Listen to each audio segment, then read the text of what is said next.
تبارک و تعالیٰ نے توفیق دی تو تین باتیں عرض کرنی ہے. یعنی یہ مطلب نہیں ہے تین باتیں عرض کرنے کا کہ بالتفصیل عرض کرنی ہے. پہلی بات سند سے متعلق، کیونکہ یہ مجلس جو ہے وہ حدیث نبوی کی مجلس ہے، اور احادیث کے سلسلے میں ہمارے اکابرین کا طریقہ یہ رہا ہے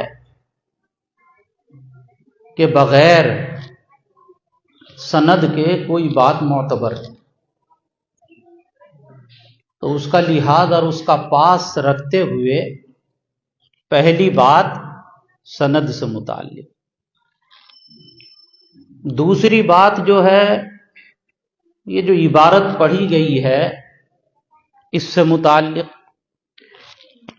اور تیسری بات یہ ہے کہ یہ بھائی سبق ہے، اور مجھے اپنی چھوٹی سی زندگی کا تجربہ یہ ہے کہ اس طرح کی مجلسوں میں جو ہمارا باہر سے مجمع آتا ہے اس کی سمجھ میں کچھ نہیں آتا کہ یہ ہوا کیا ہے،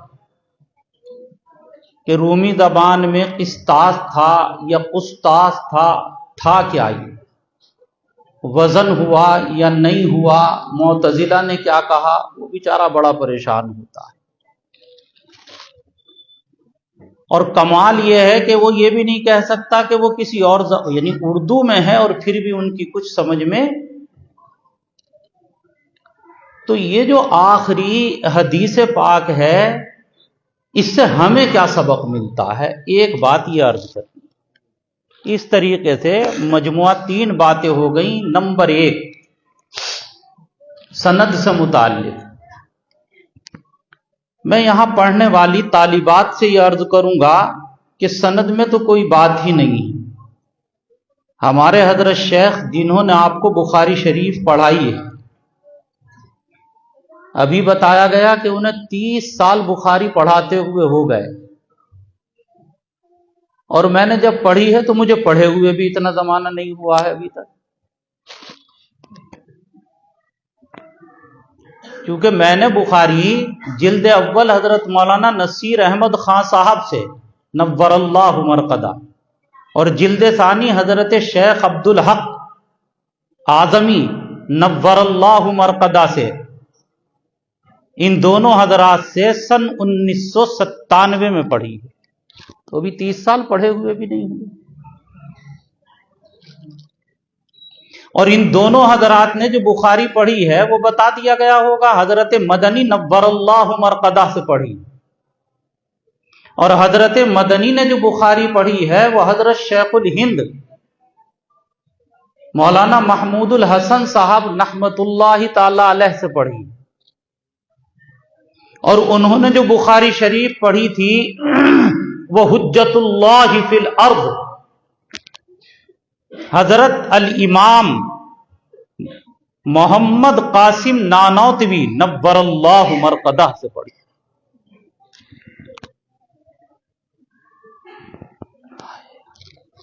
اور انہوں نے جو بخاری شریف پڑھی تھی وہ الشاہ عبد الغنی نور اللہ مرقدہ سے پڑھی تھی. اور انہوں نے جو بخاری شریف پڑھی تھی وہ شاہ محمد اسحاق الدہلوی رحمت اللہ تعالی علیہ، جو حضرت کے شاگرد بھی تھے اور نواسے بھی تھے، ان سے پڑھی تھی. اور انہوں نے بخاری شریف اپنے نانا شاہ عبد العزیز صاحب رحمت اللہ تعالی علیہ سے پڑھی تھی. اور انہوں نے جو بخاری شریف پڑھی ہے وہ شاہ ولی اللہ محدث دہلوی نور اللہ مرقدہ سے پڑھی. اور آگے کی سند بالکل مشہور ہے جو کتابوں میں لکھی ہوئی ہوتی ہے. یہی سند آپ کے جو استاد محترم الشیخ مولانا محمد ساجد صاحب القاسمی ان کی بھی یہی ہے. یہ میں نے آپ کے سامنے پہلی بات میری مکمل ہو. دوسری بات حضرت رحمت اللہ تعالی علیہ نے یہ آخری باب باندھا، اور آخری باب جو باندھا ہے اس میں قرآن پاک کی آیت کا یہ ٹکڑا لیا ہے وَنَضَعُ الْمَوَازِينَ الْقِسْطَ، اور قیامت کے دن ہم، دیکھیں میں زور دے کر جو اس لفظ کو کہہ رہا ہوں اس سے ایک بہت بڑا مسئلہ حل انشاءاللہ ہو جائے گا۔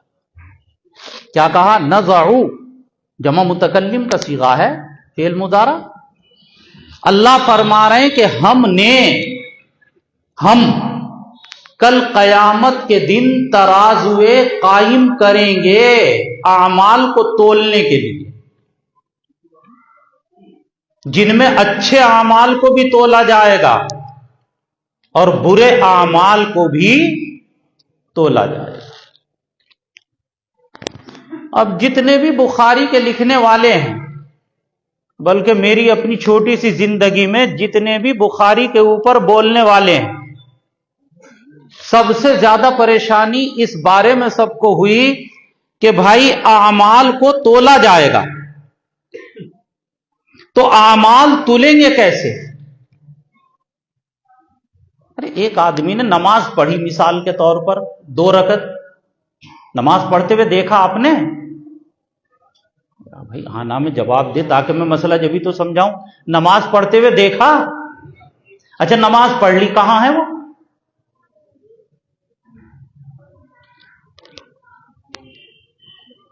کہیں ہے؟ آپ ایسے نکال کے دکھا سکتے ہیں کہ جیسے میں نے یہ پین نکال کر دکھایا کہ جی یہ ہے نماز، اس کی نماز کامل اور اس کی نماز ناقص، اس کی نماز سیدھی اور اس کی نماز۔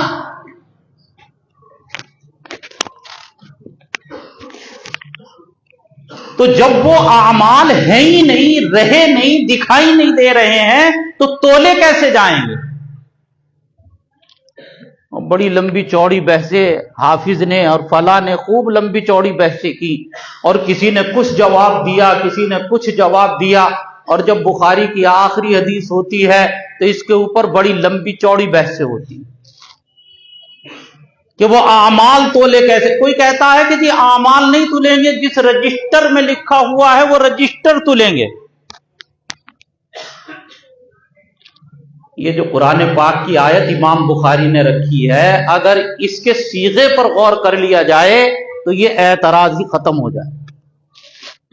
کیا صیغہ ہے؟ نضع۔ اس کا ترجمہ میں نے کیا، اس کا ترجمہ ہے اللہ فرماتا ہے کہ کل قیامت کے دن ترازو میں تولنے والا کون ہے؟ ہم ہیں۔ کون کہہ رہا ہے؟ کون کہتے ہیں یہ؟ کیا کہہ رہے ہیں اللہ؟ کہ تولنے والا کون ہے؟ تولنے والا کون ہے؟ ہم ہیں۔ جب اللہ تولنے والا ہے تو یہ مسئلہ ہی ختم ہو گیا کہ تولے گا کیسے؟ رجسٹر تلیں گے یا اعمال تلیں گے؟ جب وہ جسم نہیں ہے، وزن نہیں ہے، تو کس طرح سے تلیں گے؟ مسئلہ ہی ختم ہو گیا کہ یہ ساری چیزیں کہ ترازو کیسی ہوگی، باٹ کیسے ہوں گے، کس طرح سے تولا جائے گا، اس کو مثال سے سمجھانا، یہ سب کا سب تو جب تھا جب تولنے والی مخلوق ہوتی، اور جب تولنے والا ہی خالق ہے تو اللہ جانے جس طریقے سے وہ تولے گا، اللہ کی قدرت سے کوئی چیز باہر۔ تو اب اس میں مجھے بحث کرنے کی کیا ضرورت ہے کہ کیسے تلے گا، ایسے تلے گا، ویسے تلے گا، ترازو ایسی ہوگی یا ویسی ہوگی؟ ارے اللہ کے بندے، تیرا تو یہ کام ہی نہیں، تم اس میں پڑھ کیوں رہا؟ یہ کام کس کا ہے؟ اللہ کا۔ تو ایک مسئلہ تو یہ بالکل حل ہوا، وَنَضَعُ الْمَوَازِينَ الْقِسْطَ، کہ اللہ تبارک و تعالیٰ ترازوؤں کو قائم کریں گے، اور ترازوؤں کے اندر اللہ تبارک و تعالیٰ اعمال کو تولیں گے، اچھے اعمال کو بھی تولا جائے گا اور برے اعمال کو بھی تولا جائے گا۔ جو حضرت امام بخاری علیہ الرحمہ نے قراءت قرآن کا باب شروع کیا تھا، قرآن کی تلاوت کا، بس وہ ختم کر رہے ہیں۔ اور بھائی جب ہر چیز کو تولا جائے گا تو قرآن کی تلاوت اور جو قرآن پڑھا جاتا ہے اس کو بھی تولا جائے گا۔ اور سب سے افضل ذکر قرآن کی تلاوت ہے، لہذا سب سے زیادہ جو وزن ہوگا وہ قرآن کی تلاوت، یہ سبق دیا ہے۔ سب سے زیادہ جو وزن ہوگا وہ کس میں ہوگا؟ قرآن پاک کی تلاوت۔ ایک سبق تو یہ دے دیا، دوسرا سبق ایک اور دیا۔ دوسرا سبق کیا دیا؟ دوسرا سبق یہ دیا کہ یہاں لفظ موازین آیا ہے، اور موازین کا ترجمہ، یہ میزان کی جمع ہے، اس کا ترجمہ ہے ترازو۔ کیا ترجمہ ہے اس کا؟ ترازو۔ ترازو ترازو میں کیا ہوتا ہے؟ ترازو میں گنا نہیں جاتا ہے، ترازو میں تولا جاتا ہے۔ ترازو میں گنا نہیں جاتا ہے، ترازو میں کیا کیا جاتا ہے؟ تولا جاتا ہے۔ تو بہت بڑا سبق دیا ہے، جتنے بھی ہم یہاں پر بیٹھے ہوئے ہیں، میں بھی اس میں شامل ہوں۔ کیا سبق دیا ہمیں یہ سبق دیا ہے کہ یاد رکھو کہ اللہ تبارک و تعالیٰ کے یہاں اعمال کو گنا نہیں جائے گا کہ کسی نے 10 رکعتیں پڑھی ہیں، کسی نے 20، کسی نے 2 پڑھی ہیں اور کسی نے 100، پھر تولا جائے گا، گنا نہیں جائے گا۔ کیا کیا جائے گا جی؟ جیسے حضرت فرما رہے تھے نا کہ وہاں پر یہ نہیں دیکھا جائے گا کہ کسی نے 2 دیے ہیں اور کسی نے 100 دیے ہیں، نہیں، وہاں تو کیا کیا جائے گا؟ تولا جائے گا۔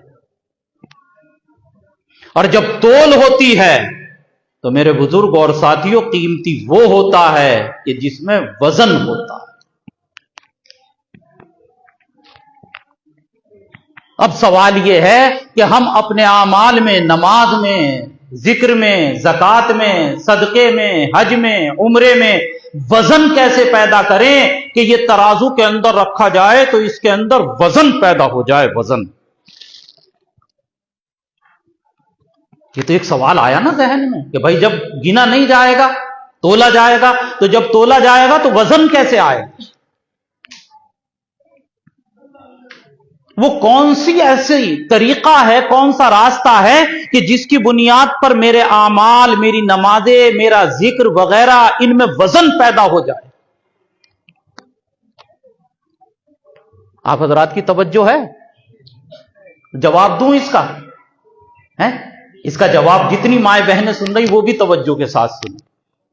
دیکھیے، اعمال کو تولا جائے گا اور اس میں وزن پیدا ہونا چاہیے جب کامیابی ہوگی، اور وزن جو پیدا ہوگا، سنیے گا، وزن جو پیدا ہوگا نماز میں، وزن جو پیدا ہوگا ذکر میں، وزن جو پیدا ہوگا تلاوت میں، وزن جو پیدا ہوگا میرے عمل میں، وہ پیدا ہوگا اخلاص کی بنیاد۔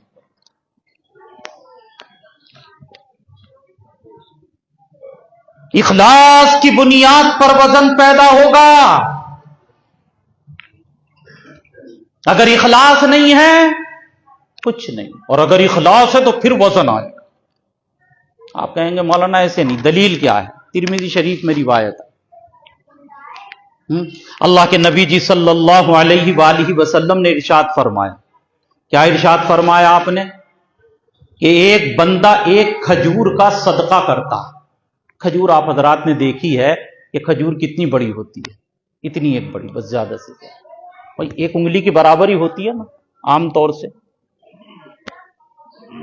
ایک اللہ کا بندہ ایک کھجور کا صدقہ کرتا ہے، اور کس کے لیے صدقہ کرتا ہے؟ اللہ کے۔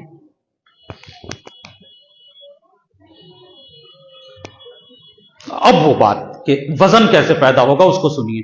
تو اللہ تبارک و تعالیٰ کے پیارے نبی جی صلی اللہ علیہ وسلم نے فرمایا کہ اللہ تبارک و تعالیٰ اس کھجور کو بڑھاتے ہیں، اور بڑا عجیب و غریب لفظ آیا ہے، وہ ایسے اس کو بڑھاتے ہیں، ایسی اس کی دیکھ بھال پرورش اللہ کرتے ہیں کہ جیسے تم اپنے گھوڑے کے بچے کی پرورش اور دیکھ بھال کرتے ہو۔ عرب مخاطب ہے نا، اور عرب کے اندر گھوڑے کی قدر و قیمت یہ ہے کہ اگر ایک عربی کے پاس میں ایک گھونٹ پانی اور اس کا ایک بچہ ہے، صرف ایک بیٹا، اور ایک گھوڑا ہے اس کا، پیاس کی وجہ سے گھوڑا بھی مرنے والا ہے اور پیاس کی وجہ سے بیٹا بھی مرنے والا ہے، جو میں اس دور کے عرب کی ایک مثال دے کے سمجھانا چاہتا ہوں. کتنا گھوٹ ہے پانی کا, اور کون مر رہا ہے؟ گھوڑا بھی. اور کون مر رہا ہے؟ بیٹا. کون مر رہا ہے؟ تو اس عربی سے کہا جائے کہ ایک بچ سکتا ہے اس ایک گھوٹ کے پانی سے, تو عربوں کا اس زمانے میں مزاج یہ تھا کہ وہ گھوڑے کو بچائے گا, بیٹے کو نہیں بچائے گا. کیوں؟ اس لیے کہ اگر یہ گھوڑا بچے گا تو پورا قبیلہ بچے گا, اگر یہ گھوڑا بچے گا تو پورا. اس لیے مثال دی کہ جیسے تم اپنے گھوڑے کے بچے کی پرورش کرتے ہو, اس کی دیکھ بھال, ایسے اللہ تبارک و تعالی اس کھجور کی پرورش اور اس کی دیکھ بھال کرتے ہیں اور اسے بڑھاتے چلے جاتے ہیں کھجور کو. دیکھیں اب آپ سمجھیے گا جو میں دلیل دینا چاہتا تھا.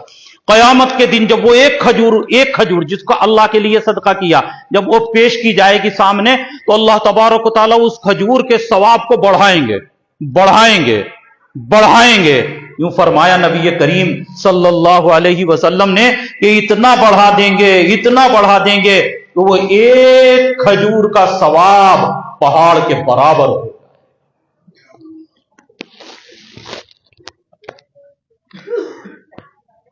ایک کھجور میں کتنا وزن پیدا ہو گیا, جتنا ایک پتھر میں نہیں, جتنا کس میں ہوتا ہے, ایک پہاڑ میں. یہ میں نے دلیل اس لیے دی ترمذی کی روایت سے تاکہ میں اپنے اس مدعا کو ثابت کر سکوں, یہ جو میں نے دعویٰ کیا تھا اس کو ثابت کر سکوں کہ اصل اعمال کے اندر جو وزن آئے گا وہ کس کی بنیاد پر آئے گا؟ اخلاص. کہ عمل کس کے لیے کیا جائے؟ اللہ کے لیے. عمل کس کے لیے کیا جائے؟ اللہ کو خوش کرنے کے لیے, اللہ کو راضی کرنے کے لیے. حضرت رحمت اللہ تعالی علیہ آخری باب باندھ رہے. ایک وقت وہ تھا کہ جب پہلا باب باندھا تھا, اور ایک وقت یہ ہے کہ جب کون سا باب باندھ رہے ہیں؟ آخری باب باندھ رہے ہیں. کیا بتا رہے ہیں؟ یہ سبق ہم سب کے لیے, میرے لیے بھی, ہم سب کے لیے. ایک دن کیا تھا کہ پہلا باب باندھا, بابو کیف کان بدء الوحی الی رسول اللہ, پہلا باب باندھا تھا. اور یہ کون سا باب باندھ دیا اب؟ آخر. کس کا؟ بخاری شریف. کس کا؟ بخاری شریف کا. کوئی معمولی کتاب نہیں ہے جو آپ کے سامنے رکھی ہوئی ہے, بخاری شریف ہے نا. چند مغاربہ کو چھوڑ کر باقی تمام کے تمام علماء کا اتفاق ہے کہ اصح الکتب بعد کتاب اللہ, کہ بخاری جو ہے وہ تمام کتابوں کے اندر سب سے صحیح کتاب ہے قرآن کے بعد. اب ہمارے یہاں کچھ لوگوں نے اس کا مطلب غلط لے لیا. کیا مطلب لیا؟ انہوں نے مطلب یہ لیا کہ جتنی بھی صحیح حدیثیں ہیں وہ صرف بخاری میں. یہ غلط مطلب ہے. یہ مطلب کیا ہے؟ کہ صرف صحیح حدیثیں جتنی ہیں سوری وہ کہاں ہے بس نہیں, ایسا. اس کا مطلب پتا ہے کیا ہے؟ اس کا مطلب یہ ہے کہ بخاری کے اندر جتنی حدیثیں ہیں وہ سب صحیح. بخاری شریف میں جتنی حدیثیں ہیں وہ سب کیا ہیں؟ صحیح ہیں. دونوں میں فرق نہیں سمجھ میں آیا, میں سمجھاتا ہوں. انہوں نے مطلب یہ لیا کہ ساری صحیح حدیثیں صرف کہاں ہیں, یعنی بخاری کے علاوہ کہیں صحیح حدیثیں ہیں ہی نہیں. یہ غلط مطلب ہے, بالکل جھوٹ, بالکل بہتان.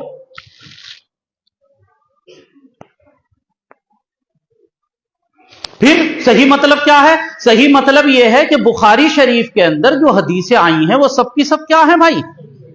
یعنی صحیح حدیثیں یہ بھی ہیں, اور اس کے علاوہ صحیح حدیثیں اور بھی بہت. کہاں ہیں اور بھی صحیح حدیثیں؟ مسلم شریف کے اندر حسن بھی ہیں اور صحیح حدیثیں بھی بہت. سنن اربعہ ہے, ان کے اندر جو ہیں صحیح حدیثیں بھی ہیں, حسن بھی ہیں, ضعیف لیکن صحیح بھی بہت ہیں. صحیح ابن خزیمہ ہے, صحیح حدیثیں ہیں. صحیح ابن حبان ہے, اس میں صحیح حدیثیں ہیں. تو صحیح حدیثوں کی کتاب ہے بہت ہیں, بہت کتابوں کے اندر صحیح حدیثیں موجود ہیں. یہ صحیح مطلب ہے.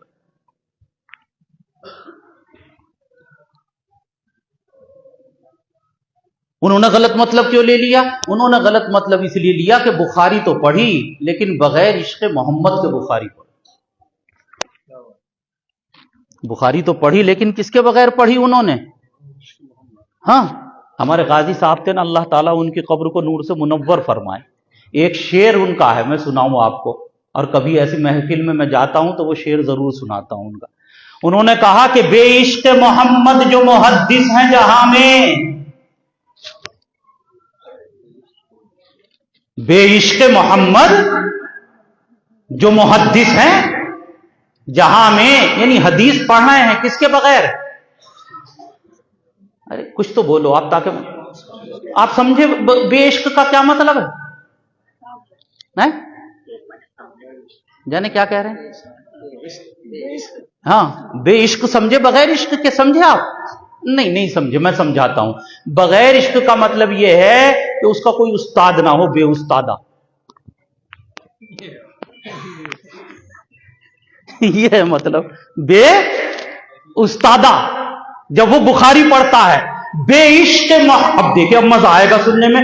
بے عشق محمد جو محدث ہیں جہاں میں، بخار ان کو آتا ہے بخاری نہیں آتی. بخار ان کو آتا ہے بخاری نہیں آتی. ہاں، اور حقیقت ہی ایسا ہے، حقیقت یہی ہے. خیر، بات دیکھیے کہاں سے کہاں پہنچی. عرض تو یہ کر رہا تھا کہ یہ آخری باب رکھا حضرت نے، اور آخری باب جو رکھا ہے اس میں ایک نصیحت دی ہے مجھے اور آپ کو. ایک دن شروع بھی ہوئی تھی نا بخاری، اور آج کیا ہے؟ آج آخری ہے نا، آخری. یہ نصیحت یہ دی ہے کہ بخاری جیسی اہم کتاب جو رسول پاک صلی اللہ علیہ وسلم کے فرمودات ہیں، قرآن کے بعد مرتبہ بتایا نا. اچھا، قرآن میں اور حدیث میں فرق سمجھتے ہیں آپ؟ دیکھیے، میں نے ابھی سند بتائی نا، یہ سند ایسی چلے گی حدیث کی کہ اس نے اس سے پڑھا، اس نے اس سے پڑھا. کہاں تک پہنچے گی یہ؟ نبی کریم. بس یہاں رک جائے تو اس کو کیا کہتے ہیں؟ ایک اور ہے کہ نبی سے بھی اوپر سلسلہ چلا جائے. کیا کہ نبی نے کس سے لیا؟ جبرائیل سے. اور جبرائیل نے کس سے لیا؟ اللہ. تو وہ کیا کہلائے گا؟ خیر، وہ بات سنیے گا جس کو میں سمجھانا چاہتا ہوں کہ یہ آخری رکھا کہ اتنی اہم کتاب احادیث رسول اللہ کا مجموعہ، اور اس کا یہ آخری باب ہے. کیا مطلب؟ وہ کیا ہو رہی ہے آج؟ کیا ہو رہی ہے؟ کیا نہیں، زور سے کہہ دے، شرمائے مت. کیا ہو رہی ہے؟ ختم. کیا ہو رہی ہے؟ یہ بتایا جا رہا ہے کہ جو بھی بخاری کے آخری درس میں بیٹھنے والے ہیں، چاہے وہ پڑھے لکھے ہوں یا بے پڑھے، چاہے چھوٹی عمر کے ہوں یا بڑی عمر کے، چاہے نمازی ہوں، چاہے روزے دار ہوں، چاہے حاجی ہوں، کچھ بھی ہوں، یہ بات یاد رکھیں کہ جب بخاری شریف جیسی اہم کتاب اس کا آخر ہو گیا، یہ آج ختم ہو رہی ہے، تو جو دنیا میں آیا ہے ایک دن اس کا آخر. مجھے ابھی ایک دن ختم ہونا ہے، میری زندگی کو بھی ختم ہونا ہے، اور جتنے یہاں پر بیٹھے ہوئے ہیں ان سب کو ختم ہونا ہے، ان سب کو جاننا ہے.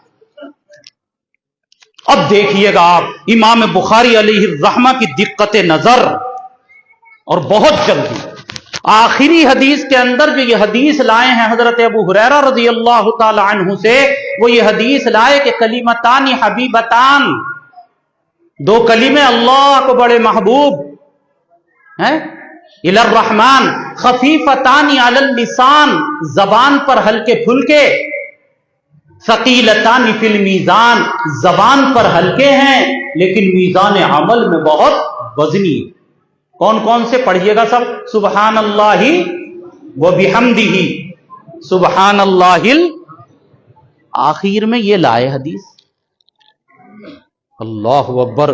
مجھے تو واقعی میں تو تڑپ اٹھتا ہوں جب بخاری رحمت اللہ تعالی علیہ کی دقت نظر کی طرف توجہ جاتی ہے کہ ذرا دیکھیے آخری کر رہے ہیں، اور یہ سبق دے دیا کہ سب کا آخر ہونا ہے، سب کو مرنا ہے ایک دن، سب کے اوپر موت آئے گی، اور یہ رکھ دی حدیث یہ بتانے کے لیے کہ مرنے سے پہلے پہلے اس کی تیاری کرو، اور تیاری کا طریقہ یہ ہے کہ اللہ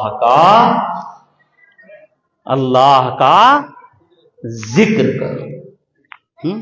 بخاری کا شارح ہے حافظ ابن حجر اسقلانی، اگر یہ کہا جائے کہ بخاری کا حق ادا کیا کسی نے، تو میں تو یہ کہہ سکتا ہوں کہ حافظ نے واقعی اس کا کیا ادا کیا ہے؟ حق ادا کیا ہے۔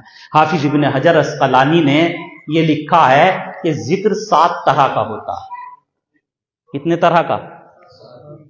7 طرح کا، 7، 5 اور 2، بس یہ آخری بات ہے، اس کے بعد میری بات۔ آپ سمجھ گئے نا سبق کیا دیا؟ اشارہ یہ کیا کہ ہر ایک کو کیا کرنا ہے؟ ایک دن ختم، اور ختم ہونے میں حدیث جو لائے اس میں کہا کہ سب کس میں مشغول ہو جائیں؟ ذکر۔ ذکر کیا ہے؟ اس کی 7 قسمیں شرح بخاری سے میں نے لی ہیں۔ پہلے نمبر پر کہا ذکر العینین بالبکا، نمبر 1 آنکھوں کا بھی ذکر ہوتا ہے۔ یہ جو آنکھیں ہیں نا، آنکھیں، ان کا بھی ذکر ہوتا ہے۔ ان کا ذکر کیا ہے؟ رونا۔ ان کا ذکر کیا ہے؟ لیکن مسئلہ یہ ہمارے یہاں لوگ یہ سمجھتے ہیں کہ رونا جو ہوتا ہے، رونا جب ہوتا ہے جب آدمی کے درد ہو، مرض ہو، اس وقت روتا ہے، صدق نہیں جناب، رونے سے کام نکلتے ہیں۔ رونے سے کیا نکلتے ہیں؟ رونے سے نہیں۔ میں دلیل دوں؟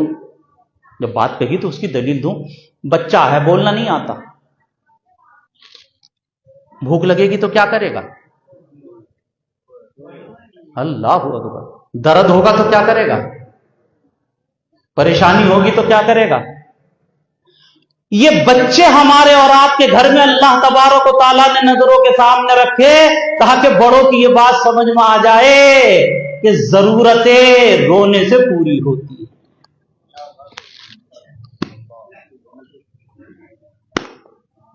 یہ سمجھ لیں کہ یہی نہیں ہے کہ جب دکھا ہوا ہو، درد ہو، جب ہی روتا ہے، کہ نہیں، ضرورتیں بھی کس سے پوری ہوتی ہیں؟ بڑی قیمتی چیز ہے یہ رونا۔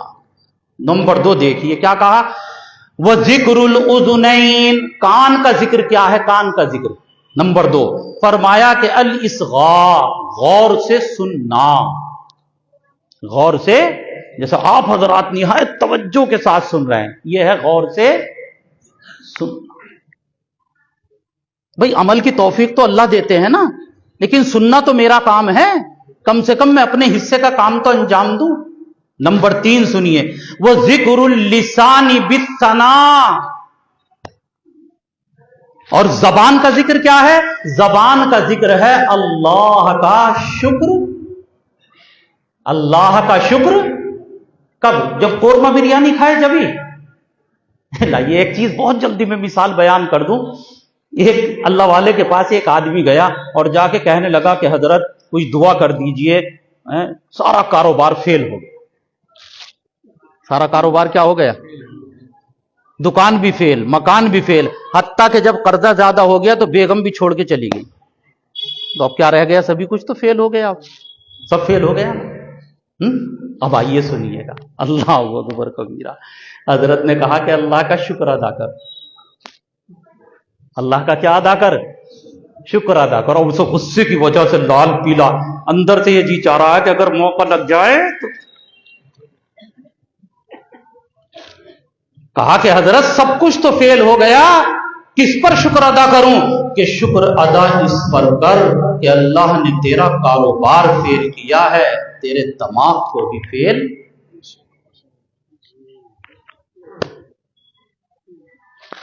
کتنے ہو گئے بھائی؟ نمبر 4 وہ ذکر الیدین بالاعطاء، اور ہاتھ کا ذکر ہے راہ خدا میں خرچ کرنا۔ راہ خدا میں خرچ کرنا، جس کی تشریح حضرت نے کر دی۔ اب بتائیے اس سے اوپر کیا حاشیہ میں لگا سکتا ہوں؟ راہ خدا میں کیا کرنا؟ خرچ کرنا۔ کتنے ہو گئے؟ 4۔ دیکھیں گنیے گا آپ۔ ہاں، نمبر 5 وہ ذکر البدن بالوفا، لا الہ الا اللہ۔ توجہ، کہہ رہے ہیں کہ بدن کا ذکر، بدن یعنی سر کے بال سے لے کر پیر کے ناخن تک، بدن کا ذکر ہے بالوفا، وفا کا ترجمہ احکام پورے کرنا،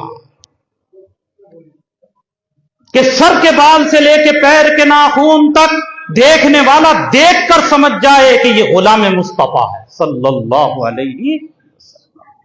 کتنے ہو گئے بھائی؟ 5۔ نمبر 6 دیکھیے، وہ ذکر القلب، دل کا ذکر کیا ہے؟ بالخوف والرجاء، خوف اور امید، خوف اور ہاں، شنیدم کے در روز امید بینی، بدارا بنے کا ببخشد کریم، ہے نا، کہ دونوں چیزیں ہونی چاہیے، خوف بھی ہو اور امید بھی ہو۔ مشائخ نے لکھا، کس نے لکھا؟ مشائخ نے۔ کیا لکھا مشائخ نے؟ مشائخ نے یہ لکھا کہ جب تندرستی ہو تو خوف غالب ہو، اور جب موت کا وقت قریب آئے تو امید کا غلبہ پیدا ہو۔ یہ دونوں کا فرق بھی لکھ دیا۔ کتنے ہو گئے بھائی؟ 6۔ اور نمبر 7 دیکھیے، 7واں ہے وہ ذکر الروح، ارے 4-5 منٹ اوپر چلے گئے، بالتسلیم والرضا، روح کا ذکر یہ ہے کہ آدمی جو اللہ تبارک و تعالیٰ کا حکم ہے اس کو مان لے، کہ سرے تسلیم خم ہے، سرے تسلیم خم ہے، جو مزاجے یار میں آئے، اگر بخشیں زہر قسمت، نہ بخشیں تو شکایت کیا، وآخر دعوانا ان الحمد للہ رب العالمین۔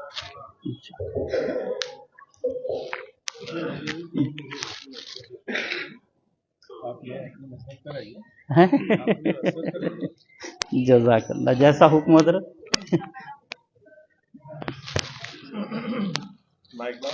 لیجیے۔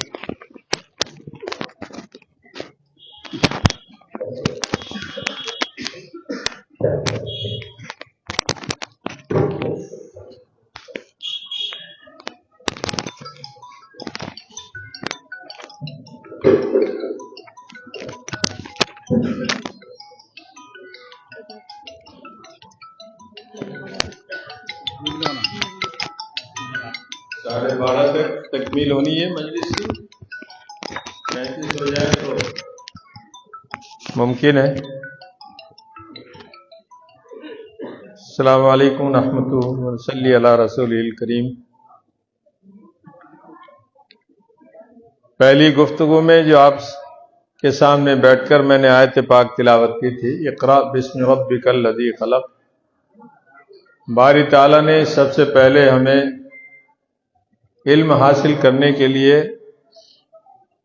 اس آیت پاک کے اشارے کے مطابق حکم کیا ہے۔ ایسا نہیں کہ پڑھ لو تو اچھا ہے ورنہ جاہل رہنے میں بھی کوئی نقصان نہیں ہے، ایسا نہیں۔ احساس اس آیت پاک کے ترجمے کے ساتھ میں اپنے تمام طلباء سے، بالخصوص اس وقت طالبات اس کی مخاطب ہیں، آقا نامدار صلی اللہ علیہ وسلم کو ترغیب ارشاد فرمائی، قرآن پاک میں بھی ہے، رب زدنی علما۔ پوری زندگی آپ کا یہ درس رہا کہ پروردگار میرے علم میں اضافہ فرما دے۔ ختم بخاری شریف تو ہو رہا ہے لیکن ختم علم نہیں ہے کہ آج تمہاری پڑھنے کی تکمیل ہو گئی۔ پڑھنے کی تکمیل ہم اس وقت نہیں سمجھیں گے جب ہمیں عمل کا شوق ہوگا۔ عمل کا اگر شوق نہیں ہوا، عمل کا جذبہ اگر علم کے ساتھ نہیں ہوا تو ہم محسوس کرنے لگیں کہ جو کچھ پڑھ لیا یہی بہت ہے۔ عمل کا جذبہ اگر دل کے اندر ہے تو پھر آدمی پڑھتا ہی رہے گا۔ شاہ عبدالعزیز صاحب محدث دہلوی رحمۃ اللہ علیہ حضرت والا اس بارے میں فرمایا کرتے تھے کہ کوئی اگر یہ کہہ دے کہ میں نے تو بہت کچھ پڑھ لیا، جو کچھ تھا وہ سب کچھ پڑھ لیا، اس کا یہ کہنا غلط ہے۔ شاہ عبدالعزیز صاحب محدث دہلوی رحمۃ اللہ علیہ کے بارے میں لکھا ہے کہ آپ 150 علوم پڑھے ہوئے تھے، لیکن اس کے باوجود بھی ان کا یہ دعویٰ نہیں تھا کہ جو کچھ علوم تھے وہ میں نے پڑھ لی۔ آج ہمارے تمام اس طبقے کو کیونکہ علم کا دار و مدار اللہ کے علم ہی سے ہے. علم اللہ کے کلام کو، حضور علیہ الصلوۃ والسلام کے ارشادات کو ہی علم کہا جاتا ہے. باقی تو جیسے اور کاروبار ہیں، انہی کاروباروں کے سلسلے میں دوسری ڈگریاں ہوتی ہیں. کسی کو ڈاکٹری کی ڈگری ہے، کسی کو اور ماسٹری کی ڈگری ہے، لیکن علم اصل جو دار و مدار ہے وہ علم دین ہی کے اوپر ہے. اس لیے ہمیں سوچنا چاہیے کہ آج علم دین کے حاصل کرنے والے کہاں پہنچ گئے، اور دنیا کے طلبگار جو ہیں وہ کہاں تک پہنچے. آج بہت دور جا کر اگر محلے میں بھی سروے کیا جائے، اس گھر کو دیکھیے، اس گھر کو دیکھیے، اس گھر کو دیکھیے، اس گھر میں جتنے لوگ ہیں 10-15، وہ سب کے سب دنیا کی طلب میں کہاں سے کہاں چلے گئے.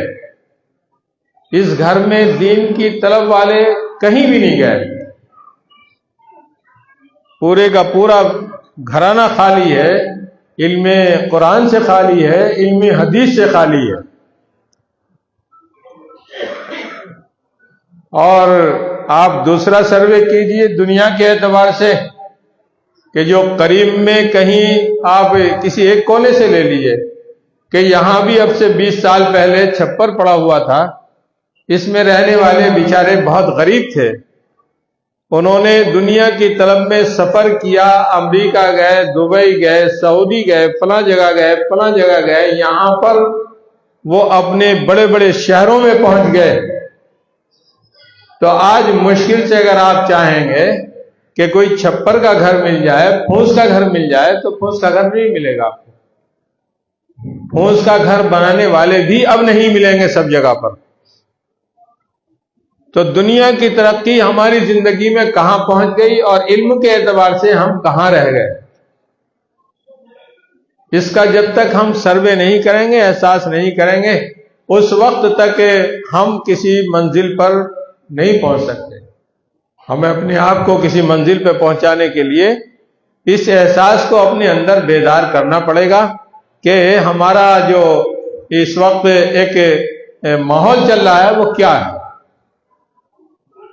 بات ایک دم موٹی سی بات ہے کہ دنیا کے اعتبار سے تو کہاں پہنچ گئے، اور علم دین کے لحاظ سے ہم کہیں بھی شروع بھی نہیں ہوئے. بیشتر گھر آپ سمجھیے کہ یہ تنزیل الرحمان کرت پور کے رہنے والے، ان کے دادا تو یہ بیٹھے ہیں. ویسے یہ خود بیچارے اپنے ایک لحاظ سے یتیم بھی ہو چکے ہیں، لیکن اب دوسرے والد ہیں ان کے، دوسرے باپ ہیں ان کے، تو وہ ان کی سرپرستی اور سب کچھ کر رہے ہیں. ان کے والد بھی یہیں پڑے ہیں. تم کہاں کے ہو بھائی؟ شاہد کے لڑکے. کہاں ہیں شاہد بھائی؟ ہیں کہیں شاہد صاحب؟ یہ شاہد صاحب میرا پور کے. اب تک تو چلو ٹھیک ہے، جیسے یہ ہیں ایسے تم ہو. دونوں باپ بیٹے ایسے ہی ہیں. داڑھی بیچارے کے بچے کے بھی نہیں نکلی، تو بچے کے کیسے نکلے؟ ابا کے بھی نہیں نکلی ابھی تک ہے. ابا کے بھی ڈالی نہیں نکلی. اس کی اگر ڈالی نکلوانی ہے اور رکھوانی ہے نا، تو اپنے آپ ڈالی رکھ لینا.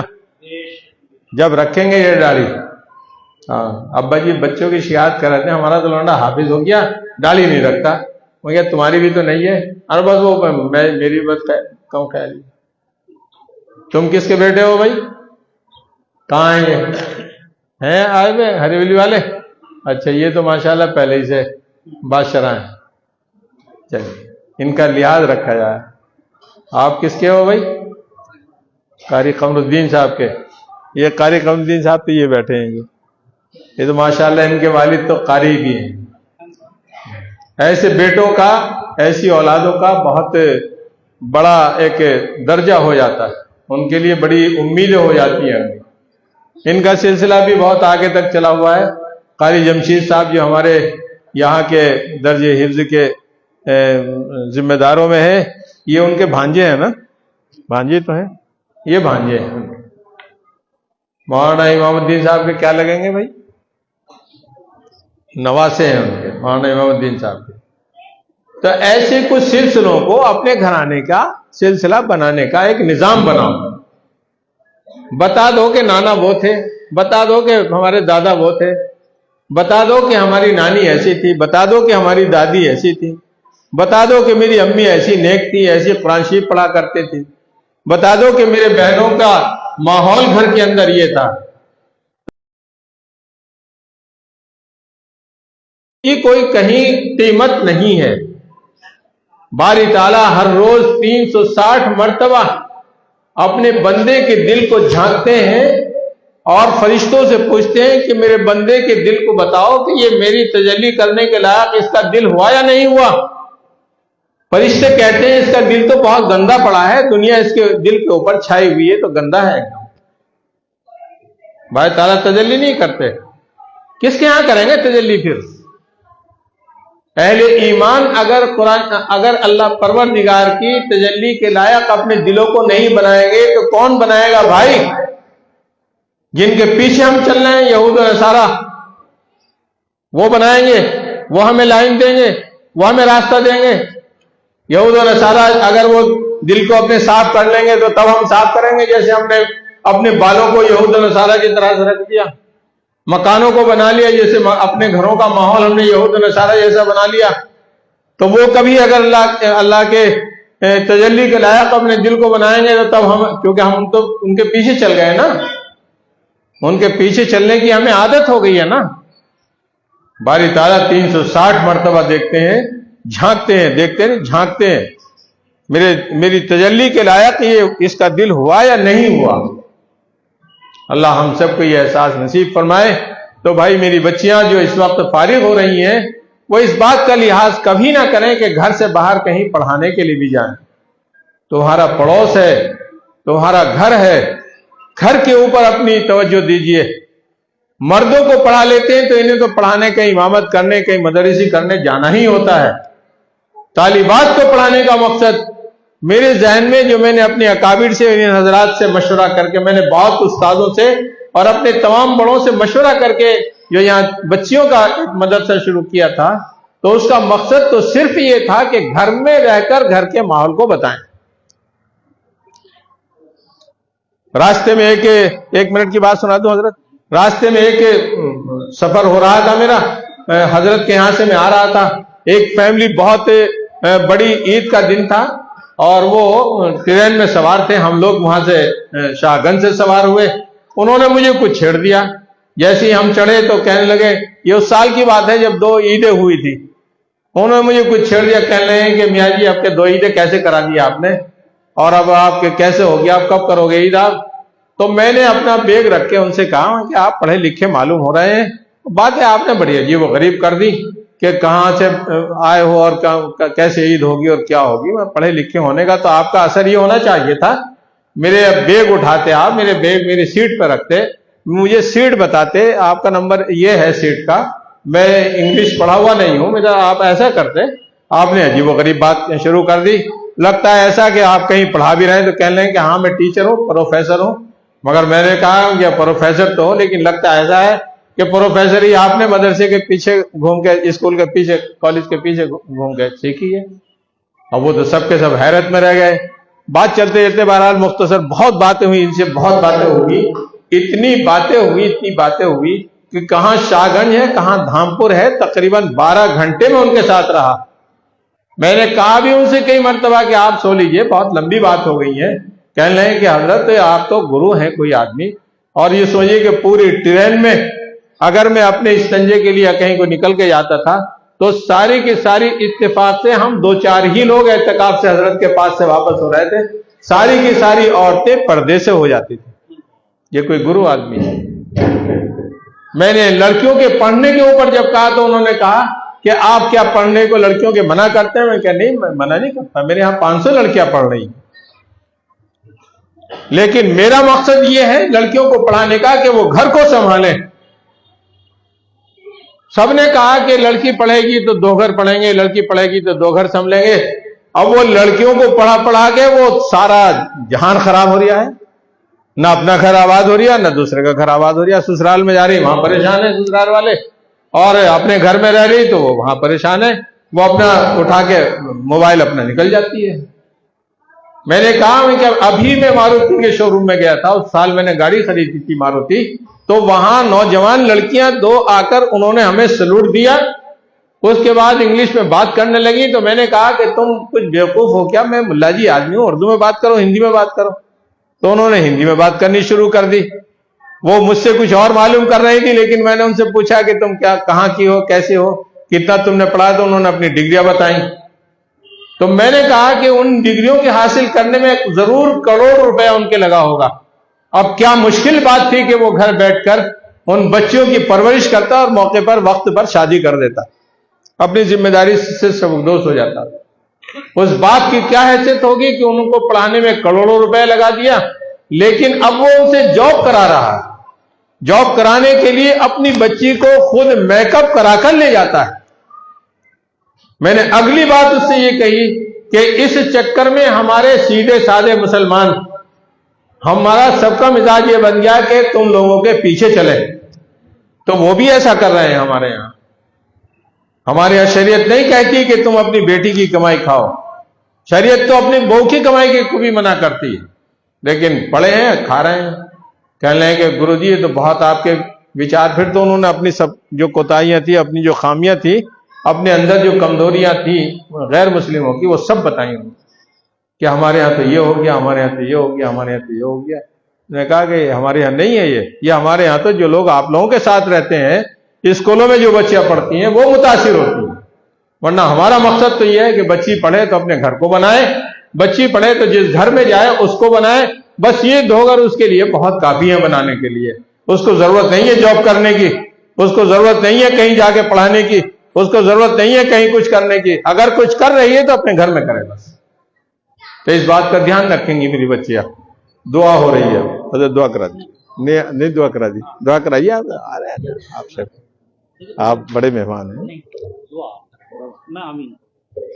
اللہم انت السلام منک السلام تبارک ربنا وتعالیت یا ذا الجلال والاکرام۔ یا رب صلی وسلم دائما ابدا علی حبیبک خیر خلق کلہم یا ارحم الراحمین یا ارحم الراحمین یا ارحم الراحمین۔ ملائک کریم ہم سب کے گناہوں کو معاف فرما دیجئے پروردگار، اپنی شان نشان معاف فرما دیجئے۔ اللہم انک عفو کریم تحب العفو فاعف عنا۔ پروردگار آپ تو معاف کرنے سے خوش ہوتے ہیں، اپنی خوشی کے لیے معاف فرما دیجیے، اپنے بندوں کو معاف فرما دیجیے۔ بندگی ہم سے نہیں ہو رہی ہے، بندگی کے ساتھ ہم نے گندگی لگا لی ہے، پروردگار اس گندگی کو دور کرنے کی ہم سب کو توفیق عطا فرما دیجیے، نیک بننا نصیب فرما دیجیے، صالح بننے کی فکر عطا فرما دیجیے، اپنا ذکر کرنے والا بنا دیجیے، آنکھوں کی حفاظت کرنے والا بنا دیجیے، زبان کو محفوظ رکھنے والا بنا دیجیے، کانوں کو احتیاط سے سننے کا راستہ دینے کی سعادت اور توفیق عطا فرما دیجیے، دل کو اپنے پاک صاف رکھ کر آپ کی تجلی کے لائق بنانے کی توفیق عطا فرما دیجیے۔ پروردگار یہ مبارک مجلس ہے، مبارک مجلس کی بہت ساری چیزیں ہیں پروردگار، یہاں تکمیل قرآن پاک ہوا ہے، بچوں نے، معصوم بچوں نے قرآن پاک کو حفظ کیا ہے، یہاں بہت ساری بچیوں نے پروردگار بخاری شریف کی آج تکمیل کی ہے، ختم بخاری شریف کا آخری درس ہوا ہے پروردگار، اور اس درس کو دینے کے لیے علامہ آ گئے پروردگار، لوگوں کو سمجھانے والے آ گئے، لوگوں کو راہ راست پر لانے والے فکر مند شیخ آ گئے، شیخ الحدیث آ گئے، بخاری شریف پڑھانے والے آ گئے، مراد آباد سے تشریف لانے والے آ گئے۔ اسی کے ساتھ ساتھ پروردگار یہ آپ کے بندے آپ کے دربار میں ہاتھ پھیلا کر بیٹھ گئے ہیں، جو کچھ سنا ہے اس پر احساس کر کے پروردگار یہ سب معافی مانگ رہے ہیں، یہ آپ کی بندیاں معافی مانگ رہی ہیں، آپ کے دربار میں آپ کا بننا چاہ رہی ہیں، آپ کے دربار میں اس مبارک موقع پر پروردگار یہ آپ کا بننا چاہ رہے ہیں، نیک بندوں میں شامل ہونا چاہ رہے ہیں۔ پروردگار آپ نے بڑے بڑے گنہگاروں کو اگر انہوں نے اپنے آپ کو پیش کر دیا ہے، توبہ کر لی اپنے گناہوں سے، تو انہوں نے اپنی ولایت کا تاج عطا فرما دیا ہے، اولیاء صدیقین میں شامل فرما لیا ہے۔ پروردگار صدیقین میں شمولیت کے لیے آپ کے یہاں جگہ تنگ نہیں ہے، اولیاء میں شامل کرنے کے لیے تاجوں کی کمی نہیں ہے۔ ہم سب گنہگاروں کو بھی ولایت کا تاج عطا فرما دیجئے، ہم سب کو بھی اپنا قرب نصیب فرما دیجئے، ذکر کرنے والا بنا دیجئے، قرآن پاک کے پڑھنے والا بنا دیجئے، ہم سب کو علم حدیث کے پڑھنے والا بنا دیجئے، مسجدوں کے آباد کرنے والا بنا دیجئے، آپ کے راستے میں نکلنے والا بنا دیجئے۔ پروردگار اپنے جان و مال کو آپ کی رضا اور خوشنودی کے لیے خرچ کرنے والا بنا دیجئے۔ پروردگار ہم سب کو آخرت کے فکر کے ساتھ زندگی گزارنے کی توفیق نصیب فرما دیجئے۔ پروردگار ان بچوں کو قبول فرما لیجئے، ان سامعین کو قبول فرما لیجئے، ان سامعات کو قبول فرما لیجئے، یہاں پڑھنے والی اور پڑھانے والیوں کو قبول فرما لیجئے، یہاں کی مدد کرنے والوں کو قبول فرما لیجئے۔ پروردگار بہت ہی احساس کے ساتھ ان سب آپ کے بندوں نے شیخ کی باتوں کو سنا ہے، آج ہی اس کا فیصلہ فرما دیجئے کہ یہ عمل پر گامزن ہو جائیں، ہم سب کو عمل پر گامزن ہونے کی سعادت عطا فرما دیجئے۔ بغیر گامزن ہوئے ہوئے پروردگار آپ کا راستہ نہیں کھلتا، ہم سب کو اس میں لگ جانے کی توفیق عطا فرما دیجئے، ہم نیک بننے کا فکر عطا فرما دیجئے، آپ کے محبوب کے طریقوں پر آنے کا فکر عطا فرما دیجئے، آپ کے محبوب کے طریقوں کو زندگی میں لانے کا احساس نصیب فرما دیجئے۔ ہمارے گھر سنتوں سے آپ کے محبوب کے طریقوں سے خالی ہیں، پروردگار ہمارے گھروں کو آپ کے محبوب کے طریقوں سے لبریز فرما دیجئے، ہمیں اپنے اوپر پوری شریعت کو لاگو کرنے کا فکر عطا فرما دیجئے۔ مولا کریم ہم سب کو مدارس سے فیضیاب ہونے کی سعادت عطا فرما دیجئے۔ بڑے ہو گئے تو ہم سوچ لیتے ہیں کہ اب مدرسے سے ہمارا کیا کام ہے، مولا کریم آخری عمر تک لوگوں نے آپ کے نیک بندوں نے پڑھا ہے، مدرسوں سے علم حاصل کیا ہے، ہم سب کسی بھی عمر میں ہوں ہمیں اپنے پڑھنے کا احساس نصیب فرما دیجئے، قرآن پاک کے پڑھنے کا احساس نصیب فرما دیجئے۔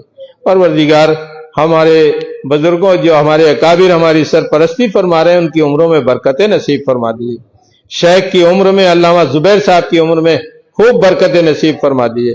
پروردگار ان کے والد محترم کو ان کا سایہ اور روحانی سایہ ان کو ہمیشہ قائم رہے، وہ بھی اللہ والے آدمی تھے، پروردگار ان کے سائے کو ان کے سر پر تادیر قائم رہنے کے فیصلے فرما دیجئے۔ ہمارے اکابر کی عمروں میں برکتیں عطا فرما دیجئے، جو اس دنیا سے رخصت ہو گئے ان کی قبروں کو نور سے منور فرما دیجئے، جو مولا کریم ان کے فیض کو قیامت تک جاری ساری رہنے کے فیصلے فرما دیجئے۔